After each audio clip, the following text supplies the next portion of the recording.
What's up, guys? That really gross guy here, and we are back playing Warframe, and we are checking out Hydroid's rework today. And I'm kind of excited about this because I actually did enjoy Hydroid when he first came out, and I understand that he fell off pretty bad when it came to more endgame stuff. But I'm glad to see that they have finally gotten around to reworking him, and obviously this is because Hydroid Prime is the next frame out the door. So.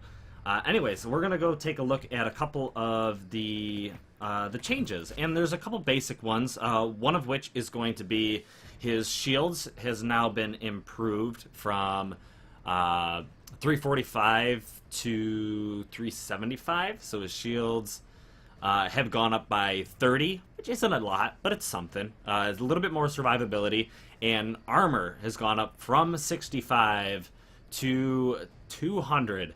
Which is pretty big. That's a really big deal for a frame that had a hard time surviving in the past. 200 armor isn't incredible, but it is definitely far superior to the regular 65 that a lot of our frames came standard with. You know, fairly vanilla type frames. Then we ended up getting like we had Rhino, but then like Valkyr came out and blew the armor way up, and Atlas came out. He had a bunch of armor. So it's now good that we are seeing, as they're working on stronger and stronger enemies, they're coming back and they're reworking some of the older frames to be more survivable, because they do tend to take a hit every time a strong enemy comes out. So fortunately, Hydroid has seen a little bit of those improvements.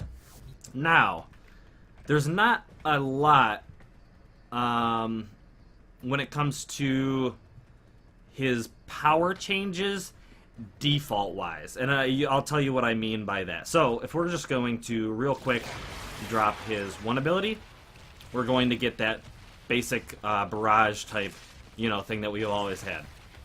Similar to that, we have our tidal surge, which is going to be a basic straightforward tidal surge type thing that we're going to get like that.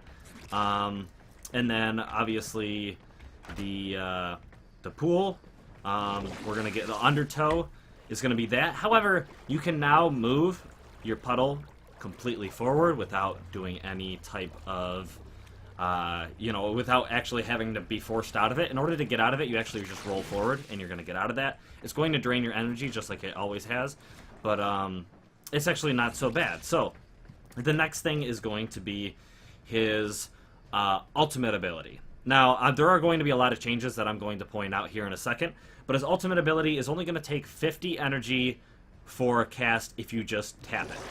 And it's going to create a smaller circle for you to kind of tighten up your tentacle swarm so that it damages enemies in a smaller area. Works good for hallways and all that stuff. It's not going to cost you so much when it comes to energy. So there's that. I thought at first you could double cast this, but you can't. It'll actually remove these tentacles if you decide to cast another one. However, if you charge it up to a maximum of 100%, we'll say 100% of its total cast charge. So as default, a tap would cost 50, and a fully charged ultimate would cost 100. This obviously is going to change by efficiency mods, and if you have less efficiency, you know what I mean? But anyways, we are going to hold and cast. You see the pool gets a lot bigger, and you're going to actually get this larger area of effect with the tentacle swarm. It's good if you're trying to hold down a large area. I think this is great because now you can choose, instead of using specifically a stretch mod, you can kind of choose just by the amount of time you spend casting the animation if you want those tentacles to be closer together or farther apart, which is great. And obviously it costs less energy, so that's a big deal. So the next biggest important thing I think that comes with Hydroid is if you were to go into your third ability, your undertow, you can now, obviously like I said, you can move about, but if you really want to, you can also use your tidal surge to move your puddle very, very quickly, and it will actually capture everybody that it passes through and pulls it into the puddle as well. Any enemies that die will actually be ejected from the puddle and allow for new enemies to enter the puddle, so your maximum will be good. At the same time, if you are to tap Barrage, you can actually cast Barrage while in your puddle. So, there you have it. I cast it on a terrible spot, so you can't really see him coming down all as good, but there we go. So if you're in, there you go. So if you're in your Undertow, you can cast Barrage, and now you don't really have to worry about coming up and being susceptible to enemy attacks, and you can now cast more often from your Undertow. With that said, you can also now do your Undertow, and in this radius of your puddle, you can hit your ultimate, and you will get your Tentacle Swarm popping out of your puddle. Now, if you move your puddle, it appears as though you're not going to drag these tentacles with you, which makes sense. I mean, I don't know. But if you hold your puddle charge, you're going to get that just immense tentacle groupage, that groupage, whatever. This giant area within your puddle where you're just going to get tons of these tentacles swarming up. So, pretty awesome, pretty awesome. Now, obviously, when it comes to survivability, it's up there. His powers that synergize with each other is great. Now, how incredible is this going to be as a as a frame? It doesn't seem as though there's too many. He doesn't have like a certain power strength increased of any of these abilities that I can tell. I guess the synergy is going to be the most important thing when it comes to this. But let's just let's just send out some enemies out into the area, and we will corrupted. Let's stick with some corrupted themes. Corrupted. Let's get a couple of these guys. Let's see if we can get in some Lancers. Bam, bam. And let's get in a couple Moas. So, granted, my frame is not all that powerful. Actually, let's keep invincibility off, because I want to show you guys that he can survive at this point. Let's go up to 50. I know everyone wants me to do 135, whatever, but Hydroid is really... My Hydroid is not at that point. I don't know if anyone has really spent a lot of time making their Hydroid good, but I have not. So I'm going to keep it like that. We're going to run, as you can see, all these different enemies. A variety of enemies that you would normally encounter in, a void mission. So, with that said, let's just get up in here. And for the sake of trying everything out, let's go puddle up. And I'm not seeing... Okay, he finally fell in. I might have to get some stretch on here. He fell in. He fell in. Let me just... Yep, see, you can see I absorbed him in. I can also cast my barrage over here on these guys. And let's just real quick go over here. Grabbed all these guys, and let me hit my tentacle swarm.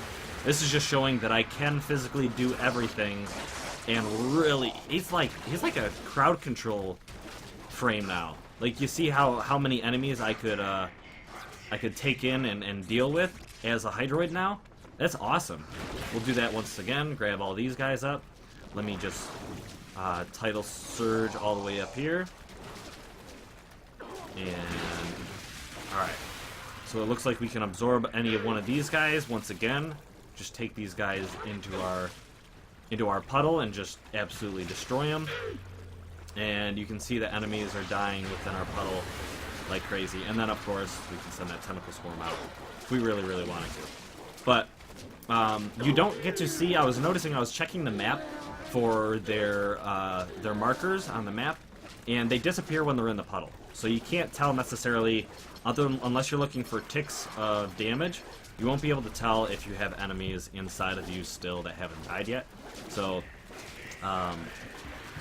like I said, other than the little ticks and stuff of damage, you probably can't tell if your enemies have died. Actually, these guys are not showing up on the map really either.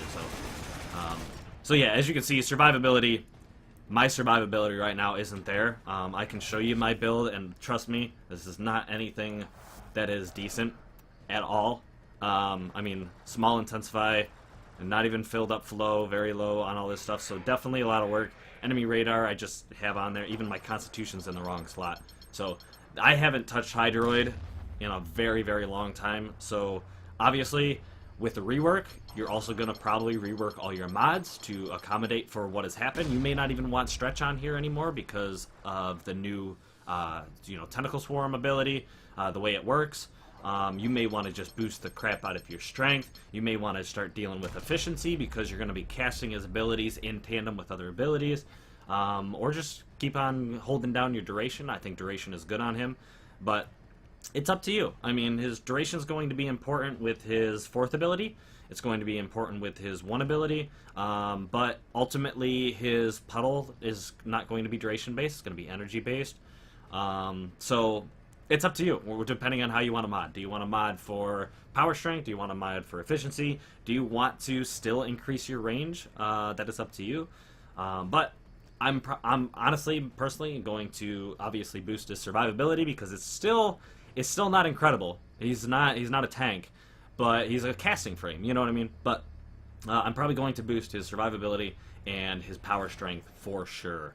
So efficiency, most likely, I'm going to dabble with efficiency as well, but I'm probably not going to focus on it. But anyways, that is Hydroid. What do you guys think? Do you guys you guys still going to run your Pilfering Swarm, or are you going to run some of his other augments? How are you planning on building him? And are you excited about, number 1, his rework, and number 2, the Hydroid Prime? Hydroid Prime's coming out, so I'm actually very satisfied with this rework. I think it's actually great. I don't know if I could recommend any further fixes to it. Maybe increasing a little bit of damage, because I don't know. Curative Undertow is an option. You could do your Curative Undertow, so that's a thing. But it's up to you guys. As you can see, I haven't even, like, my bolter, like a regular bolter on this thing. Come on. So I definitely need some work on my end, but I am definitely satisfied with the opportunity we have to make Hydroid great again. So I'm sorry, I had to. Armades did that too. Anyways, thank you guys so much for watching. Until next time. Blow!